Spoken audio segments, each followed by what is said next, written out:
Chapter 45. So there's that then? Sully sighed, looking down at the umbilicus. The huge shaft, which used to hold the meta-platform, was completely empty. Dark turned into pitch black. It had, of course, been sent to Earth's surface already, along with the strange traveler's time machine. How convenient, the retired Commodore thought out loud. The military Apache gunships outside had changed positions as they repowered their main energy missile bank. There was one on each side now, except the side which had been jettisoned earlier. They were strategically poised to destroy the Midpoint Hotel. The Time Lord in the cobalt suit adjusted his tie, smiled. You seem calm, Sully observed. What are we gonna do? Dawn implored. As Mr. Blue stepped past the threshold of the door into the empty space where the meta-platform used to be, suddenly a shiny metal disc whirled into existence under his foot, a portion of the Rapid Collective.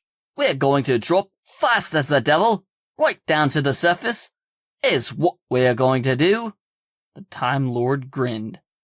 Pete and Dawn were infected by the grin, excited, almost as if they gingerly stepped into space. It was uncomfortable. If there was nothing there to step on, they'd fall for 4 miles. Awesome! Pete was jumping up and down on 2 silver frisbees, which easily supported his weight as he levitated in mid-air over the 4-mile chasm. It took Dawn a bit longer. She was creeping like a kitten until another blast on the far side of the hotel gently shook the lobby. The young lady stepped onto a similar metal disc and floated, giggling despite herself. Mr. Blue stood, floating on shiny chrome platforms, his arms crossed, waiting for Sully. You comin', Commodore? Pierre Gonzalez couldn't believe what his screen was showing him. He replayed the 4-second incident. Grant fired, against orders and authorization, into the midpoint, regardless of the fact that they were expressly there to find and extract potential survivors and recover the Rapid Collective if at all possible. Not fire weapons until the all clear. It didn't take much digging to find Grant at the local Ford, which was basically an officer's bar. He insisted that Miskovich had commandeered his credentials and stolen his reconnaissance craft against his will. Supervisor Gonzalez didn't care what the reasoning behind the madness was. It would all wash out in the next court-martial. Or 2. Or several dozen. Pierre shook his head and rubbed his temples as he imagined the upcoming paperwork. He placed back on his glasses and stared at the terminal screen before him. Per military policy, regardless of initial aggressor, standard policy states that immediate defensive reaction be deployed, because he knew the fancy jargon was military speak for, "We are going to blow up the midpoint now, survivors or not." It was officially out of his hands. Miskovich dead. That bizarre alien in the blue suit, the old man, his grandkids, it was all over now. Pierre Gonzalez stepped away from his workstation, disgusted. The 3 military Apache craft fired all weapons at the Midpoint Hotel, interrupting the previously planned implosion. The giant ball of fire erupted in the sky in the middle of the night. All who live directly under or nearby the floating Midpoint Hotel in space were treated to a spectacle of explosive destruction, colored fireballs in the atmosphere of bright green and fiery orange. They lasted all night until the dawn, several hours later. Inside the umbilicus, Mr. Blue, Sully, Dawn, and Pete were rushing, speeding, falling even faster down the giant elevator shaft, outrunning the flame and wreckage and glass and time. They fell harder and faster, ears popping, crashing, getting louder, fire and heat licking at the tops of their heads, pressure building in their skulls.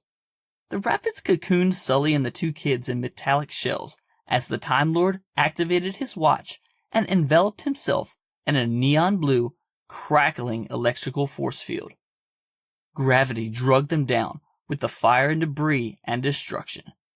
The umbilicus wreckage smashed down upon the meta platform, raining down countless twisted piles of metal and glass, highlighted with the occasional fire.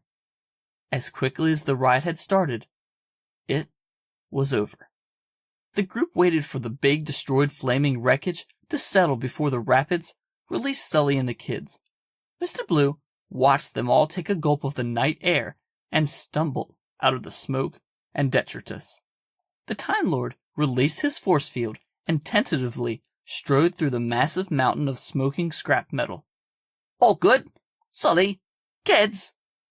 After receiving sufficient coughs and whines, Mr. Blue peered around for Purge. She was on the outskirts of the wreckage touchdown site, having been blasted clear by the sudden crash of all the umbilicus. She lay on her side. The Time Lord straightened his TARDIS, admiring Purge's antique cerulean and teal colors, faded and cracking. Sully, Dawn, and Pete had made their way to the nearby field, where they were joined by the rapids, now back in their smooth, featureless, dark gray metallic humanoid form.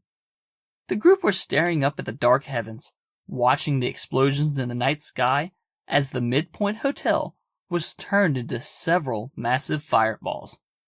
Sully sighed and put his arms around Dawn and Pete, listening to sirens in the distance as they drew near. Help is on the way. The retired Commodore smiled. You kids are all right now? I'm sorry about your ship. I'm The Time Lord sighed. so sorry.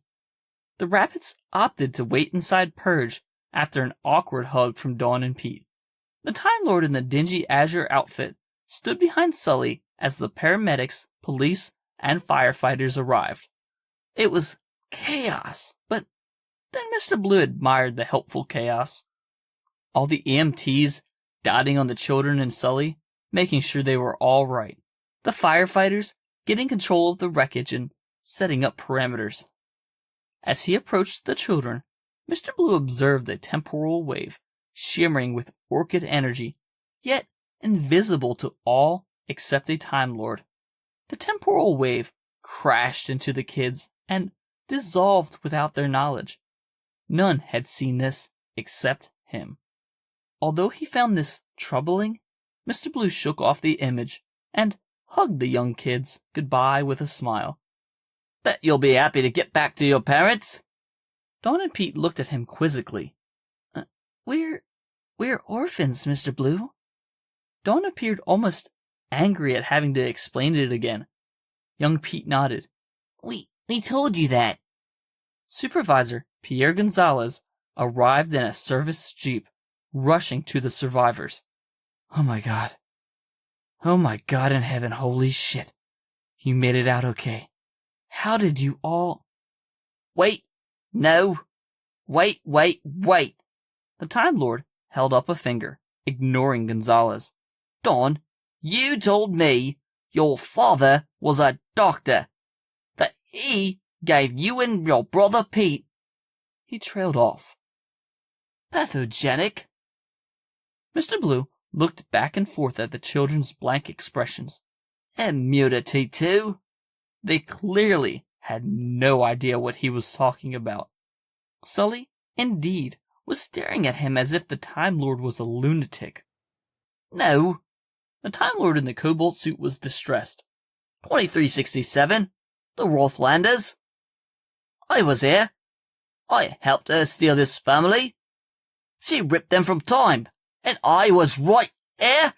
He stormed into Purge. Supervisor Gonzalez watched Mr. Blue walk into an old clock and disappear. He opted not to question or bother putting this piece of information into the service report. Excuse my associate. Been a long day. The retired Commodore smiled and lit a cigarette. Pierre Gonzalez looked at Sully and let out a deep sigh. You are not kidding. You'll See that the children are looked after? Pierre nodded, taking the kids away from the scene of the destruction. Although they were banged and bruised and scraped and scarred, they appeared to be all right. He turned to say something else to the old man, but saw that he'd disappeared. There was a faint sound of a choir in the air, but Gonzalez decided it was probably stress and he'd imagined it. Pierre Gonzalez did not imagine the chills. However, as he took Dawn and Pete, and somehow intuited that he'd never see the strange traveler in the blue suit, his retired friend, or that strange old sapphire grandfather clock again, he thought about the fact that he never even said thank you. Then he shrugged and took the two orphans back to his car, driving them off to someplace safer. Have you noticed, old man, that you leave a trail of destruction absolutely everywhere that you go? Sully lightly ribbed the Time Lord. Mr. Blue was having none of it. He paced around Purge's steampunk control console, diving into the lapis and navy buttons and levers. What's that noise? Sully asked. He looked over to see that the rhythmic pounding of a distant bell had even seemed to agitate the rapids. The smooth, metallic humanoid appeared, uncomfortable, ill at ease. Cloister bell? The Time Lord smoothed out his azure tie. The past has been rewritten. I witnessed the temporal waveform arc that gave deceit's avatardus its power. I watched it roll right by, and not only that, I'm pretty sure I actually helped it happen. So you're vexed then? Incredibly vexed, Mr. Blue shouted, slamming his fist repeatedly on Purge's paneling.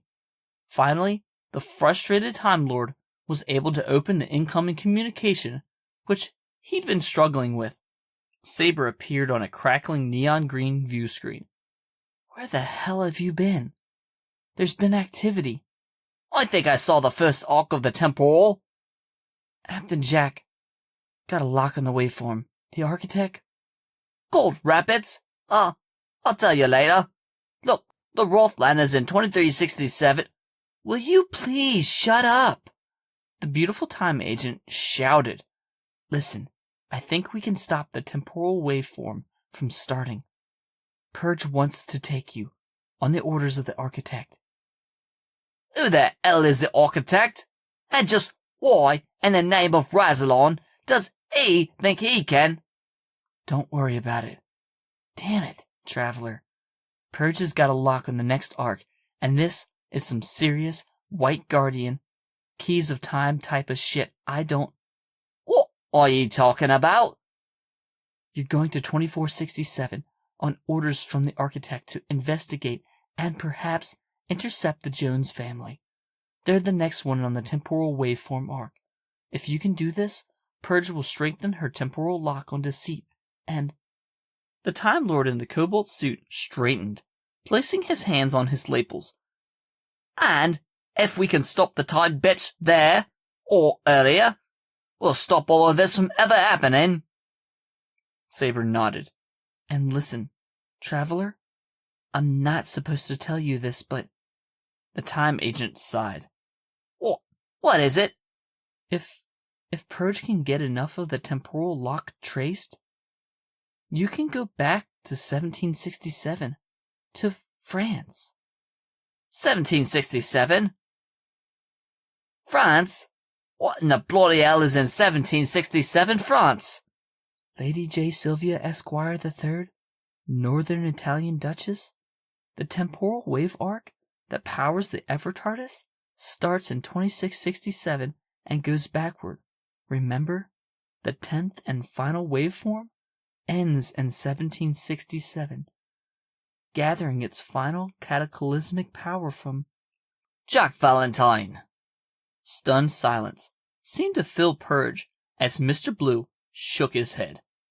Saber continued, if you start this mission, you might not only stop Deceit from ever gaining power, you might also stop Valentine in his tracks. And maybe, just maybe get back. The Time Lord blinked. Jade. Saber nodded. After all your posturing, looks like you still need my help. Think you can handle that, Time Boy? Mr. Blue watched Sully step to Purge's control console, followed by the Rapids. The Time Lord grinned at the both of them briefly and returned his gaze to Saber. Shall we?